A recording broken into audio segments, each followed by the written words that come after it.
এভাবেই কেক কেটে দেশের বিভিন্ন জায়গায় সমাধান ফাউন্ডেশনের অফিস উদ্বোধন করেন প্রতিষ্ঠানটির চেয়ারম্যান খন্দকার মেহেদী হাসান।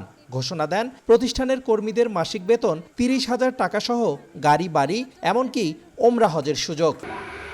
প্রায় ৪ মাস আগে রংপুর নগরীর আলমনগরের ডিএস কমপ্লেক্সের ৩ তলায় অফিস খুলে চাকরির প্রলোভন দেখিয়ে বেকার তরুণ তরুণীদের কাছ থেকে অর্থ হাতিয়ে নিতে থাকেন এরিয়া সংগঠক মেহেদী হাসান ও তার বোন শামীমা আক্তার বর্ণা।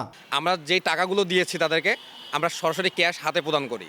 যদি আমরা অ্যাকাউন্টে দিতে চাইছি ওনারা বলছে অ্যাকাউন্টে আমাদের লেনদেন টোটালি অফ, আপনারা সরাসরি হাতেই দিবেন। আমি ভাবছিলাম যে এত সুযোগ সুবিধা না হোক, আমাদের তো সম্মানিটা দেবে, তো এই জন্যে আর কি আমি ওনার কথায় উদ্বুদ্ধ হয়েই আর কি টাকাটা দিছিলাম। সাধারণ পাবলিক আম জনতা যেন এরকম কোনো শিকার না হয়, এদিকে যেন সরকার দেখে। ভুক্তভোগীরা জানান এক পর্যায়ে তাদের বিষয়ে সন্দেহ হলে টাকা নিতে আসা মেহেদী হাসানকে আটক করা হয়। এ সময় এনজিওর চেয়ারম্যানকে ফোন দিলে থানার মাধ্যমে সমাধান করার কথা জানান তিনি। তুমি এখন কোথায় আছো? তোমাকে তো সদর থানায় আসার কথা বলা হয়েছে।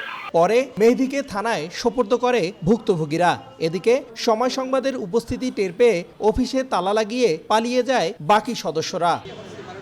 এ বিষয়ে ৪০ জন ভুক্তভোগীর পক্ষে একজন বাদী হয়ে ২ জনকে আসামি করে রংপুর মেট্রো কোতোয়ালি থানায় মামলা দায়ের করেন। ১২ লক্ষ টাকা আত্মসাৎ করেছে মর্মে একটা অভিযোগ দাখিল করলে আমরা একটা মামলা রুজু করি এবং সেই মামলার ঘটনার সাথে জড়িত একজন আসামি মেহেদী হাসান নামক একজনকে আমরা গ্রেপ্তার করি। অপর একজন নাম উল্লেখ আছেন। ২০০৫ সাল থেকে সারা দেশে এমন অফিস খুলে প্রতারণার মাধ্যমে অর্থ হাতিয়ে নিচ্ছেন সমাধান ফাউন্ডেশন। রিদওয়ান হিমেল, সময় সংবাদ, রংপুর।